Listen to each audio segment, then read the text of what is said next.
Emma, la suite, notre prochain film nous emmène notamment au Mali, ce Mali auquel sont liés Amédi Koulibaly, le tueur de Montrouge et de l'épicerie cachère de Vincennes, né en France de parents maliens, et Lassana Bathily, malien naturalisé français tout récemment, vous le savez, pour avoir caché des otages dans cette même épicerie. Ce Mali où la France est intervenue il y a 2 ans pile, janvier 2013, pour conduire l'opération anti-djihadiste baptisée Serval. Le film que vous allez découvrir s'intéresse à cette lutte contre le terrorisme mondial qui conduit les grandes puissances, France, États-Unis, à être militairement présentes sur le continent africain, mais aussi à cette guerre d'influence qui s'y joue avec la Chine notamment pour le contrôle des ressources, uranium, pétrole. Tout de suite, voici Guerre de l'ombre au Sahara, c'est signé Bob Cohen et Eric Nadler. À tout à l'heure. Les forces armées françaises ont apporté cet après-midi leur soutien aux unités maliennes pour lutter contre ces éléments terroristes. Lutter contre ces éléments terroristes.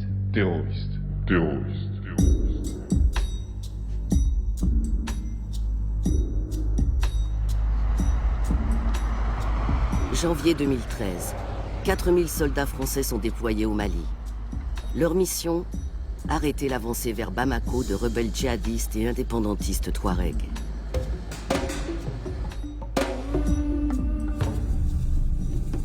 Pourtant, l'opération Serval est différente de la longue série des interventions de la France dans ses anciennes colonies. Les Français ne sont plus les seuls à avoir des intérêts dans la région. Ils doivent maintenant composer avec les investisseurs chinois et de nouveaux venus, les Américains.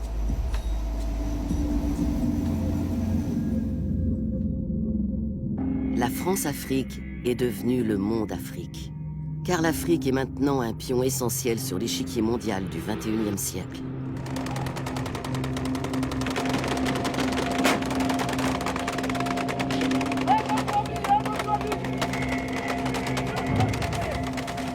De la Libye à la Centrafrique et du Soudan du Sud au Mali du Nord, les conflits, la terreur et le chaos se sont répandus sur tout le continent.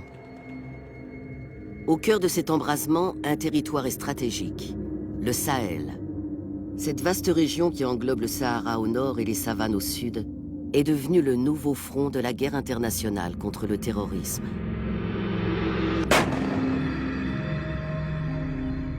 Mais le récit officiel de la guerre contre la terreur masque-t-il une bataille d'une toute autre envergure? Il y a des ressources en abondance. Il y a du gaz, du pétrole, du coltan, de l'or, du cuivre, et la liste ne s'arrête pas là. Toute la période actuelle est marquée par ce qu'on pourrait appeler « a new scramble for Africa », c'est-à-dire un nouveau partage de l'Afrique. La guerre pour contrôler les ressources du XXIe siècle a déjà commencé.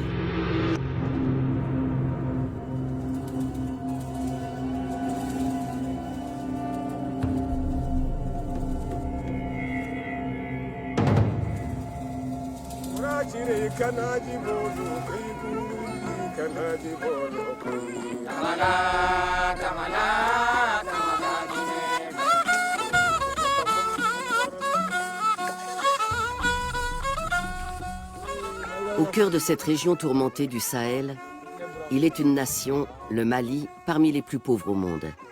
Le chômage y est endémique. La majorité de la population peine à survivre.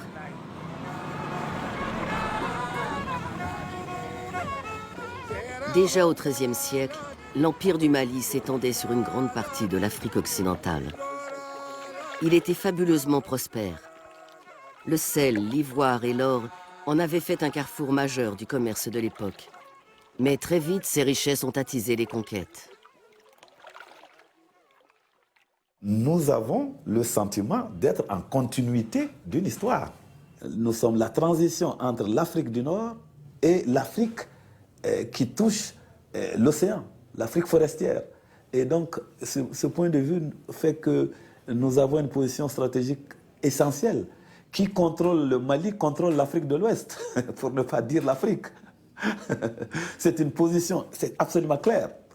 Et donc, cet espace devient un espace de convoitise.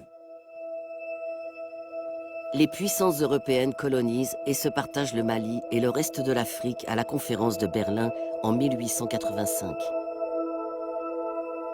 La colonisation s'est présentée comme une véritable rupture. Rupture, je veux dire, c'est même une césure, hein, comme on dit, c'est-à-dire c'est une opération presque chirurgicale.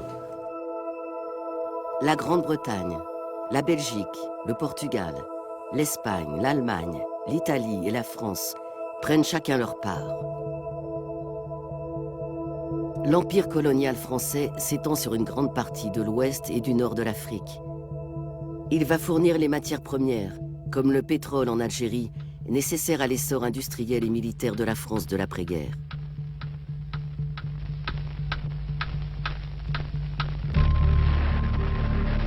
Le 13 septembre 1960, la France fait exploser sa première bombe atomique à Regan, dans le Sahara algérien. Le fil rouge, c'est le pétrole et l'uranium. L'uranium, c'est l'uranium du Niger.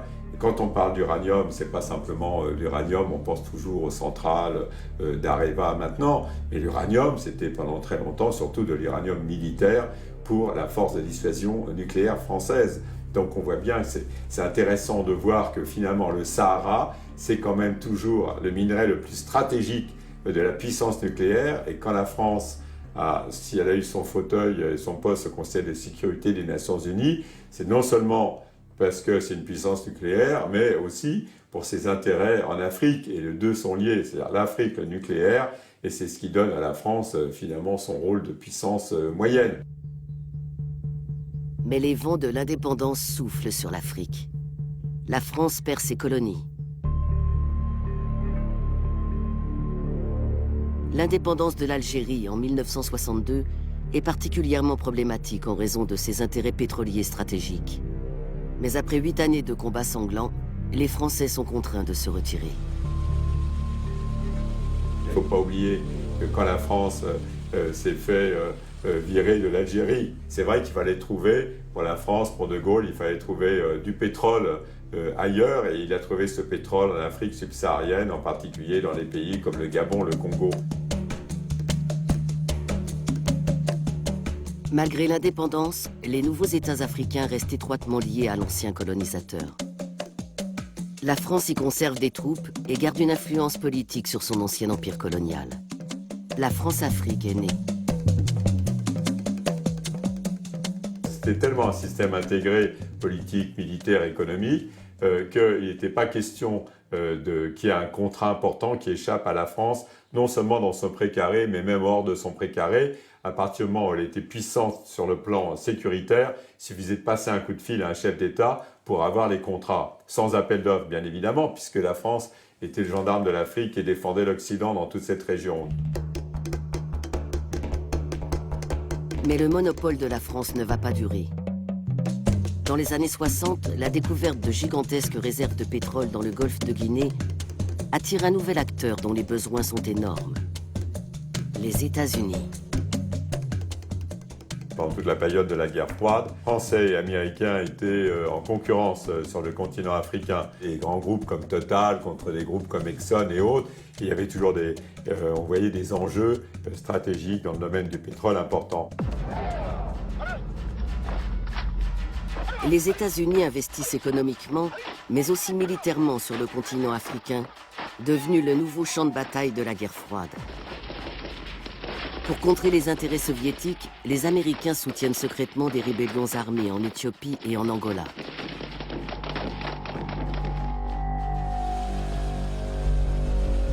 Après l'effondrement de l'Union soviétique, les États-Unis restent la seule superpuissance au monde. Ils lancent en 1992, dans le cadre de l'ONU, une intervention dite humanitaire dans la Corne de l'Afrique, un territoire hautement stratégique. Ils envoient en Somalie 28 000 soldats dans le but de mettre un terme à une guerre civile.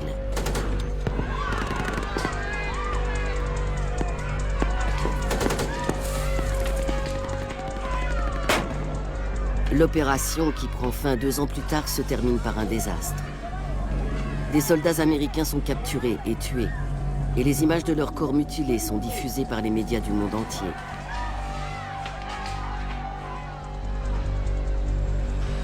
Pour les États-Unis, c'est une humiliation.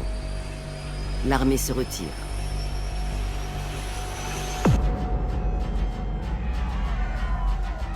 Durant ces années-là, l'Afrique est devenue un enjeu du terrorisme islamique.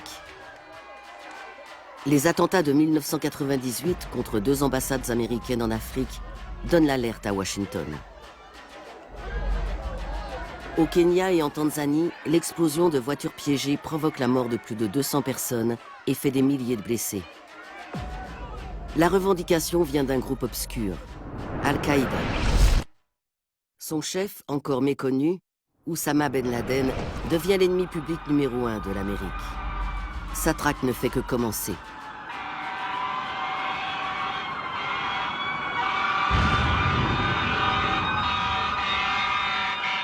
L'attaque du World Trade Center reconfigure l'échiquier mondial. Une guerre débute en Afghanistan qui va se propager bien au-delà. Après le 11 septembre, la menace terroriste était bien réelle pour les Américains. Et sur le plan politique, on cherchait à repérer précisément où elle allait frapper.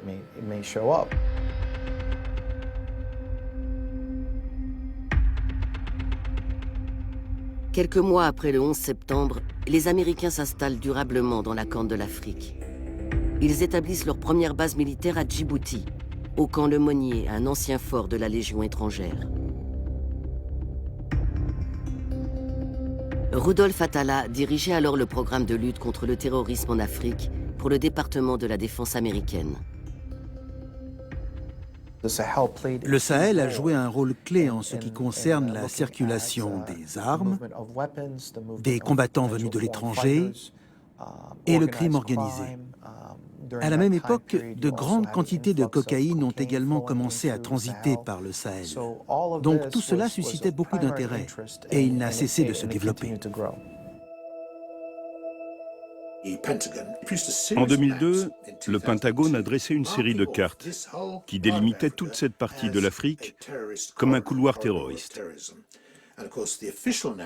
Le discours officiel du Pentagone était que ces terroristes étaient venus d'Afghanistan, dont ils avaient été chassés par les forces américaines. On sait maintenant que c'était faux. Ils étaient passés par le pays de Ben Laden, le Soudan, et pour rejoindre des terroristes en Afrique du Nord, ils étaient arrivés par cette ceinture en forme de banane.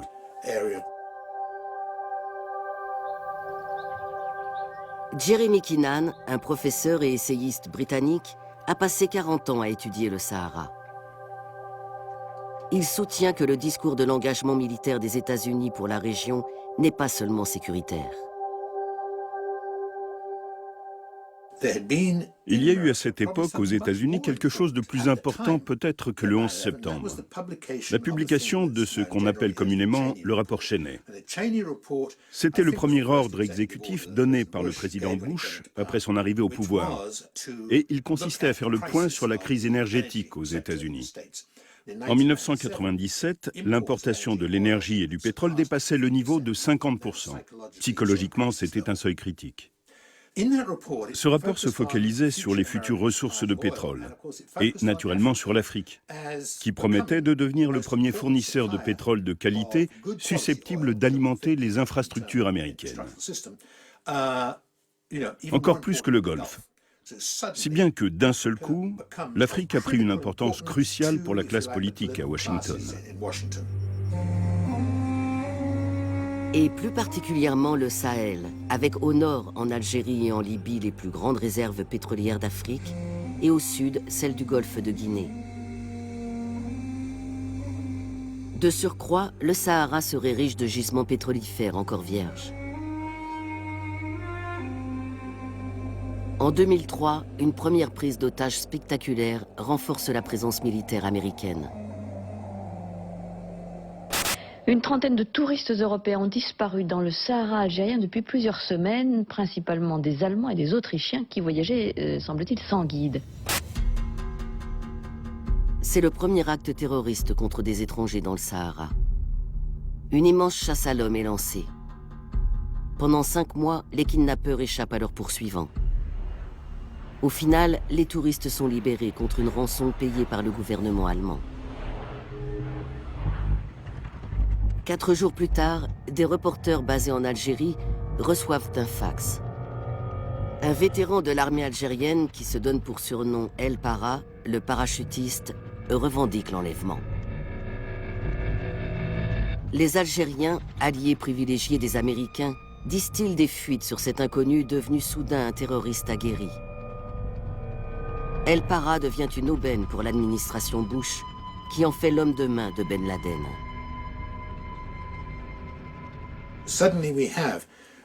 Soudain, on s'est mis à parler officiellement du développement d'Al-Qaïda dans cette région d'Afrique.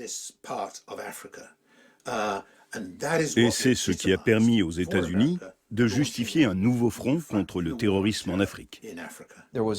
Une gigantesque chasse à l'homme a été organisée pour capturer le chef des terroristes, Abderrazak El Para. Il se baladait avec environ 5 millions d'euros et représentait une menace potentielle pour l'avenir. Le département de la Défense a réfléchi et nous avons abouti à ce programme appelé PSI, le Pan Sahel Initiative. Il s'agissait en gros de travailler avec des pays du Sahel comme le Mali, le Niger, le Tchad et la Mauritanie et de leur fournir l'équipement de communication élémentaire qui leur permettrait de se parler par-delà les frontières. Des choses simples pour qu'ils nous aident à capturer El Para. El Para finit par être capturé avec l'aide des États-Unis. Les forces armées américaines ont maintenant un pied au Sahara et elles en veulent davantage.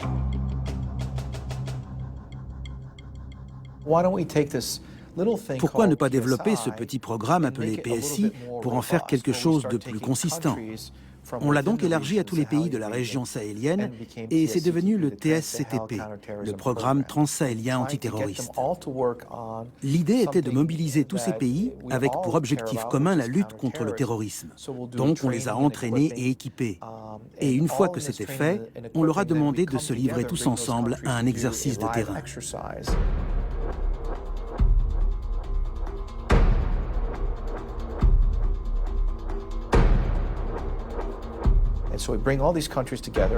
On a donc fait tous ensemble cet exercice de terrain et roulé des mécaniques dans la région, comme pour dire « Tenez-vous à carreau, on travaille tous de concert pour vous tenir à l'œil ».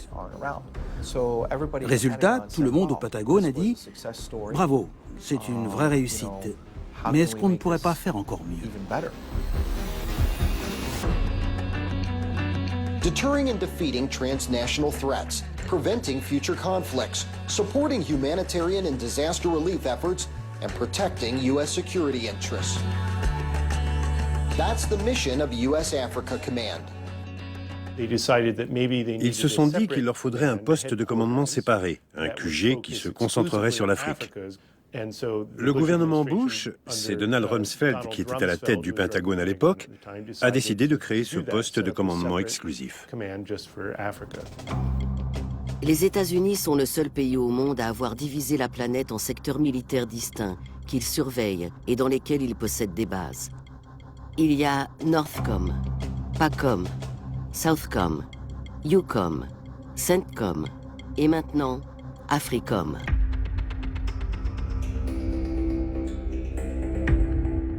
Derrière ses intentions déclarées de lutter contre le terrorisme et de fournir de l'assistance humanitaire, AFRICOM s'est implanté sur tout le continent en organisant des exercices militaires avec un nombre croissant de pays africains.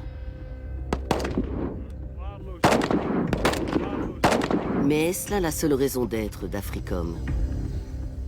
Je pense qu'il y a une corrélation totale entre la lutte antiterroriste et les intérêts américains sur le continent. Ça n'a pas évolué. Dans un premier temps, les Américains laissent la France ou un certain nombre de pays occidentaux assurer la sécurité dans leurs anciennes colonies, mais qu'à long terme, ils restent présents parce que la bagarre à long terme sera vraiment avec la Chine. Pékin s'est fermement établi comme un contrepoids aux intérêts français et américains sur le continent. À partir des années 2000, la Chine va les prendre de vitesse, comme dans le reste du monde, en devenant le plus gros partenaire commercial de l'Afrique.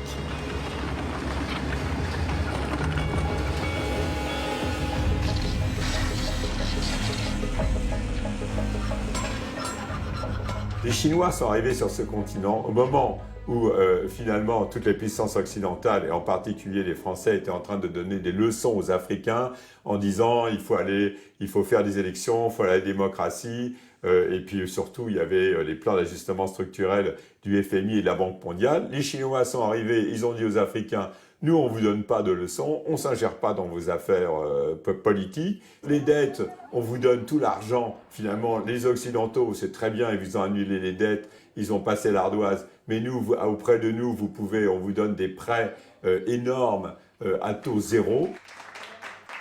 Donc, ils ont fait le contraire de ce qu'ont fait les Français et les Occidentaux, et ils sont devenus les rois du pétrole, c'est le cas de le dire. Ça veut dire qu'ils ont accès à toutes les matières premières stratégiques.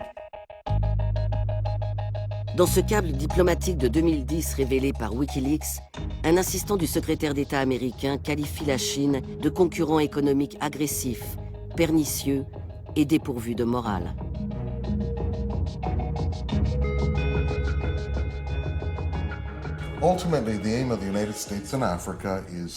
L'objectif réel des États-Unis en Afrique est de mettre en place des mécanismes qui assurent l'accès à des ressources stratégiques essentielles aux industries clés américaines, ainsi que l'accès au pétrole, afin de se poser comme contrepoids à la Chine. La Chine se livre elle aussi à une course pour acquérir le plus de minerais, de pétrole et d'autres ressources naturelles possibles pour ses industries. Les États-Unis, bien qu'ils ne soient peut-être plus une puissance industrielle majeure, ont une industrie militaire qui dépend largement de minerais qui ne se trouvent qu'en Afrique. AFRICOM va être le moyen de consolider les intérêts américains sur le continent africain. Mais quand le Pentagone veut installer son poste de commandement sur le terrain, les choses ne se passent pas comme prévu. Les Américains cherchaient à établir le siège d'AFRICOM ainsi qu'un siège de la CIA pour l'Afrique au Mali. Le problème, c'est que les Africains ont une position commune actuellement de refuser l'établissement de nouvelles bases militaires. Cette opposition a obligé les Américains à installer la base de commandement d'AFRICOM à des milliers de kilomètres de là, à Stuttgart, en Allemagne. La résistance contre toute présence militaire américaine est longtemps menée par un leader africain charismatique et fort riche, le même qui est depuis des décennies une sérieuse épine dans le pied de l'Occident. Dès le début de sa carrière en tant que dirigeant politique, Mouammar Kadhafi s'est opposé à toute présence militaire étrangère en Afrique. Une des premières choses qu'il a faites après son arrivée au pouvoir en 1969 a été d'expulser les bases militaires britanniques et américaines de Libye. Et la position de Kadhafi jouissait d'un soutien politique considérable sur le continent. Nelson Mandela partageait quasiment le même point de vue. Il n'était pas question que des forces africaines soient commandées par des représentants militaires étrangers, ni que des militaires étrangers occupent une partie de l'Afrique ou opèrent sur son sol.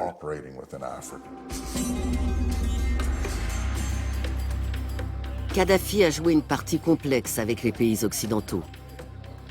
Le président Ronald Reagan le qualifie de chien fou du Moyen-Orient et tente de l'assassiner en 1986 en bombardant son palais. Sans succès. Les immenses réserves pétrolières que Kadhafi a nationalisées quand il a pris le pouvoir lui assurent une véritable indépendance et un ascendant sur l'ensemble du continent.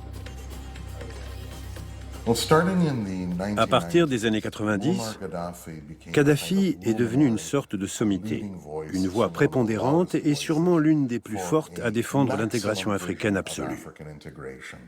Il était considéré dans toute l'Afrique comme le successeur de Kwame Nkrumah en ce qui concerne la vision de l'unité africaine. Et ce n'était pas que des belles paroles.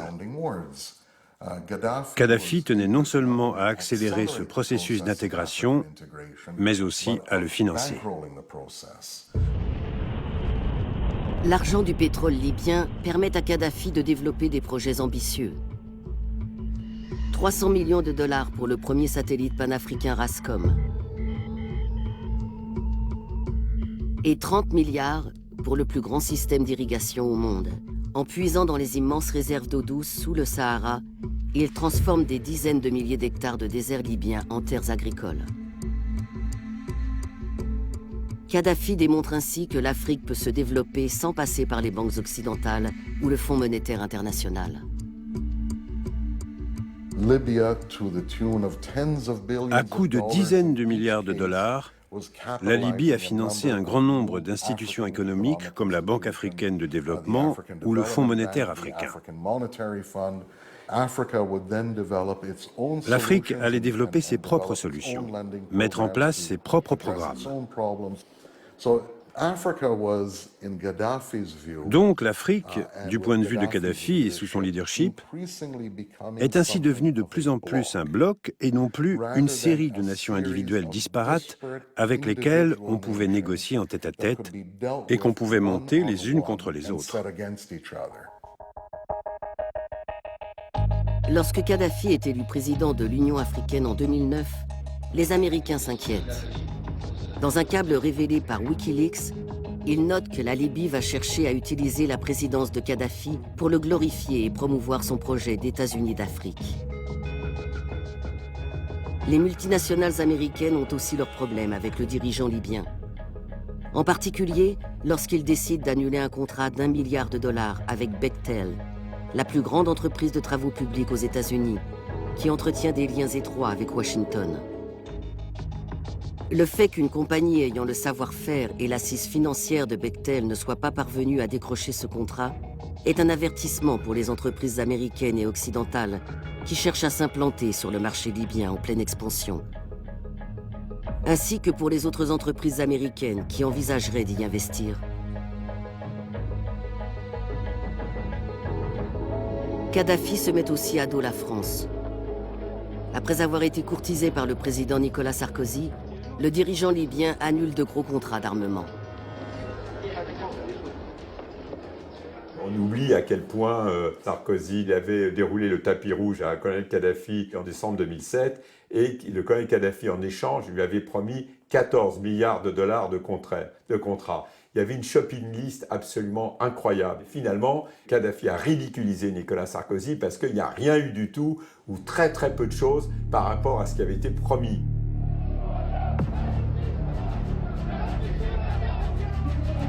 En mars 2011, alors que le printemps arabe se répand en Afrique du Nord, la France et les États-Unis décident d'agir.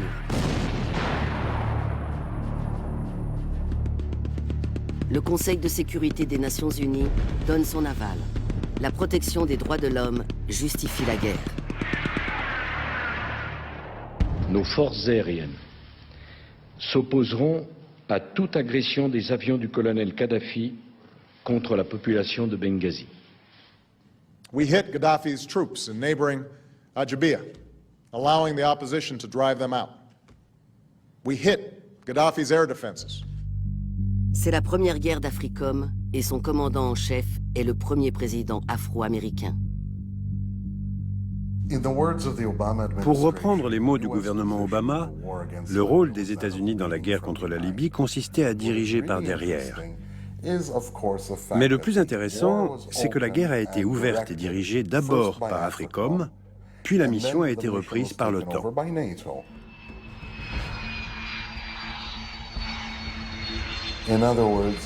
En d'autres termes, ceux qui mènent les opérations à l'OTAN sont eux-mêmes dirigés par les États-Unis qui commandent officiellement l'OTAN. En plus de ça, après l'arrêt des bombardements et avoir fait l'éloge des alliés en Libye, Obama a révélé qu'un certain nombre de bombardements français avaient en réalité été effectués par des pilotes américains.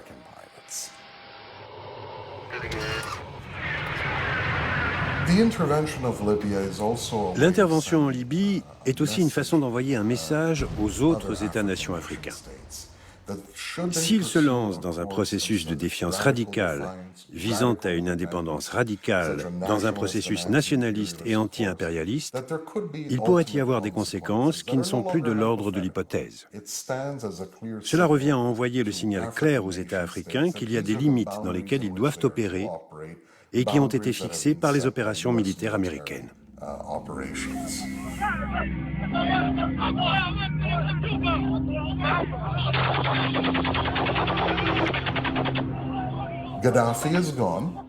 Kadhafi n'est plus là. Un obstacle majeur à la pénétration militaire américaine en Afrique a de fait été éliminé. We came, we saw, he died.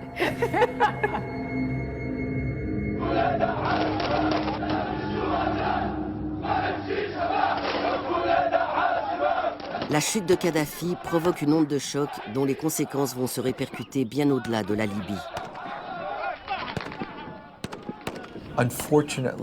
Malheureusement, les 40 000 armes que possédait Kadhafi n'ont pas été très bien contrôlées. Très vite, on s'est rendu compte que plus de 35 000 de ces armes s'étaient volatilisées.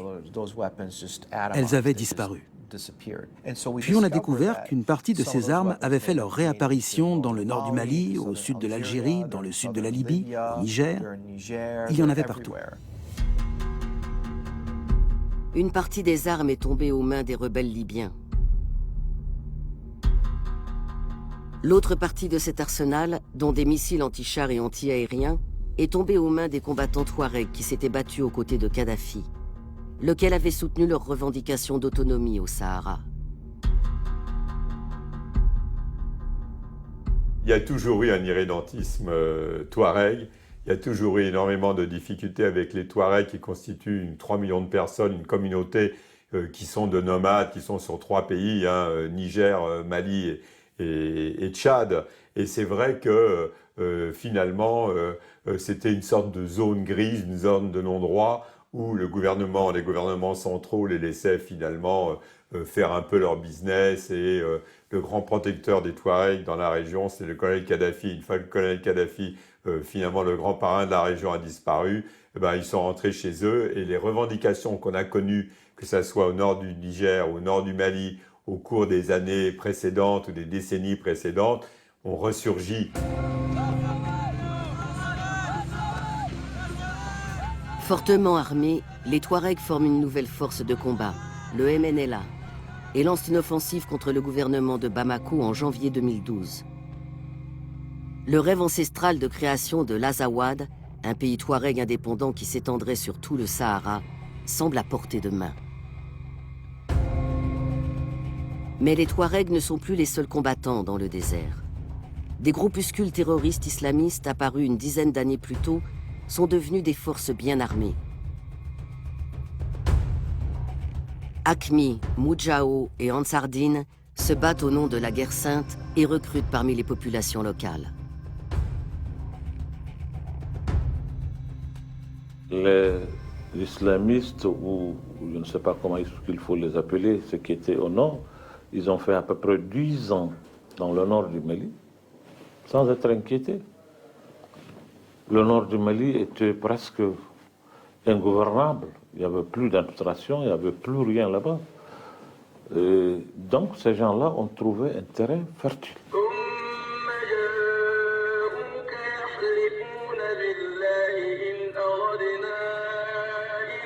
Mais l'islam radical prêché par les djihadistes n'a rien à voir avec celui pratiqué depuis des siècles dans la région. L'islam qui est là, c'est un islam modéré, c'est un islam pacifique. Même si la population elle est à 80% musulmane, elle n'est que musulmane. C'est des pratiquants. Ce n'est pas des gens qui s'explosent. Ils ne connaissent pas les explosifs, ils ne connaissent pas les attentats, tout ça, c'est des choses qui sont carrément étranges. Tout musulman sait que le mot djihad, dans la compréhension de l'islam, c'est quelqu'un qui combat pour une cause noble, une cause de Dieu. Alors si vous acceptez vous-même de les appeler djihadistes, je crois que ça c'est une erreur. Quand vous acceptez que c'est des djihadistes, ça veut dire que vous vous mettez vous-même dans la logique de créer une sympathie entre eux et les autres musulmans. Qui sont ces gens? Ils sont essentiellement de la région. Tout le leadership est algérien. Beaucoup étaient des anciens militaires algériens qui ont déserté. Et parmi les combattants, et c'est très intéressant, il y a tout. Ils viennent de Somalie, peu nombreux. Ils viennent du Pakistan ou autres. Et leur but, dans ce cas, n'est pas de se battre, mais d'encourager moralement, de dire nous venons de très loin, nous venons montrer que la cause est importante. La plupart des combattants sont locaux, les marginalisés, des gens qui n'ont aucun espoir de trouver un travail décent. Mettant leurs différences idéologiques de côté, les islamistes et les séparatistes touaregs passent une alliance de convenance. Je crois que le MNLA, qui d'un point de vue idéologique est totalement opposé au groupe terroriste djihadiste, a saisi cette opportunité parce que le MNLA, son ennemi principal, ça reste l'État malien, quoi. Donc toutes les bonnes volontés qui s'agrègent autour de lui pour combattre l'État malien sont les bienvenues. Et là, c'était vraiment une alliance de circonstances et avec, in fine, un renversement au profit des groupes terroristes. Dans plusieurs villes de garnison isolées dans le nord du pays, les forces rebelles unies lancent une offensive contre les soldats de l'armée malienne. Des soldats qui ont suivi des années d'entraînement par Africom. Rien ne se passe comme prévu. Les troupes maliennes formées par les États-Unis ont été les premières à se rebeller, utilisant les bonnes méthodes de leur formation pour se battre contre l'armée nationale à Bamako. Donc les unités formées se sont disloquées et se sont mises à se battre du côté des rebelles. Le pire reste à venir. Quand 90 soldats maliens sont capturés et sommairement exécutés dans une attaque rebelle. À Bamako, des officiers de l'armée se mutinent contre un gouvernement incapable de contrôler cette situation. Le putsch est mené par un des élèves modèles d'Africom, le capitaine Amadou Sanogo. Il a bénéficié d'un solide entraînement par les Américains. Sanogo a été formé comme officier d'infanterie et officier de renseignement dans les bases américaines de Virginie, Géorgie, du Texas et de l'Arizona. Les Américains l'avaient formé, ils avaient investi du temps et de l'argent sur lui et il a rendu la situation au Mali 10 fois pire. Les revers s'enchaînent pour Africom. Les Touaregs et les islamistes envahissent les principales villes du nord du Mali, qui opposent peu de résistance. En à peine 2 semaines, le pays est coupé en deux.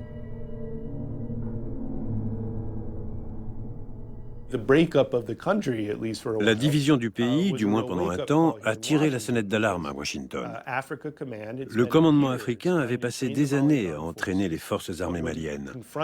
Mais quand elles se sont retrouvées face à cette rébellion dans le nord, elles ont tout simplement pris la fuite.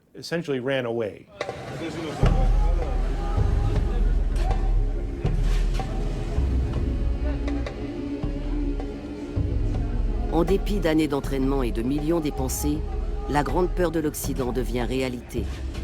Un État islamique dirigé par des terroristes est instauré dans le nord du Mali.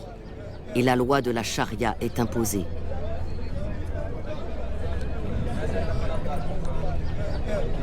Nous sommes là pour le djihad, pour propager le message du prophète Mohammed sallallahu alayhi wa sallam.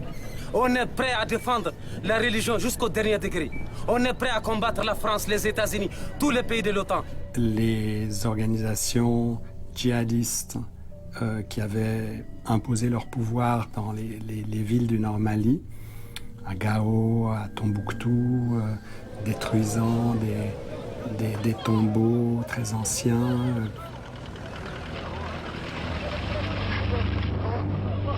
Martyrisant la population. Ça, c'est pas une invention, c'est quelque chose de tout à fait réel. Et donc, il y avait un sentiment, surtout dans le climat actuel, où l'ennemi de la civilisation, c'est l'islamisme. Dans ces conditions-là, il y avait une forte légitimité à aller sauver, imaginez, sauver les jeunes filles, les femmes maltraitées, du Nord Mali.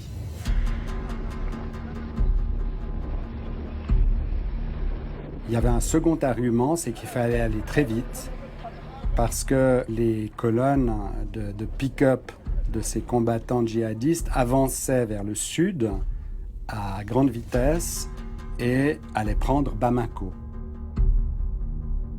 Personne ne croyait à une avancée de quelques centaines, il faut donner les chiffres, c'est quelques centaines de combattants djihadistes qui allaient prendre une ville de 3 millions d'habitants où ils n'ont aucune implantation significative.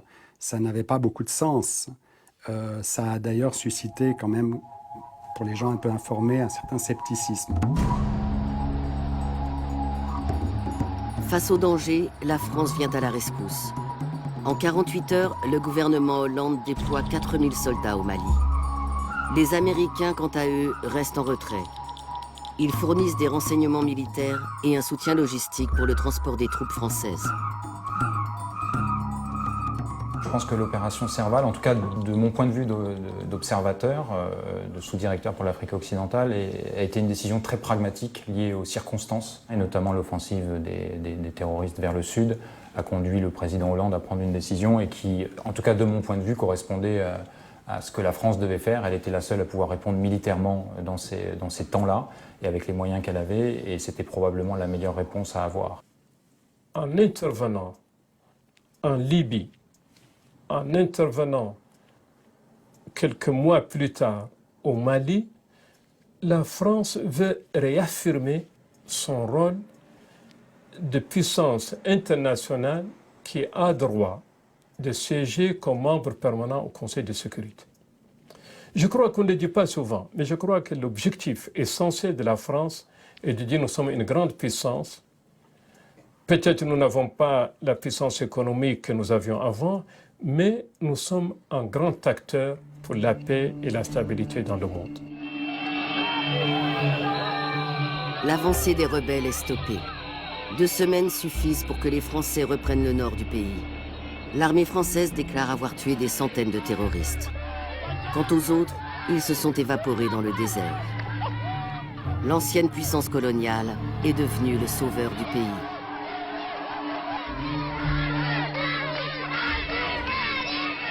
Mais l'opération Serval est-elle tout ce qu'elle a semblé être? Dans ces confrontations au Nord Mali, personne ne sait exactement ce qui s'est passé puisque les médias ont été tenus à l'écart de la guerre. Donc il n'y a pas d'images autres que celles qui ont été livrées par l'armée française.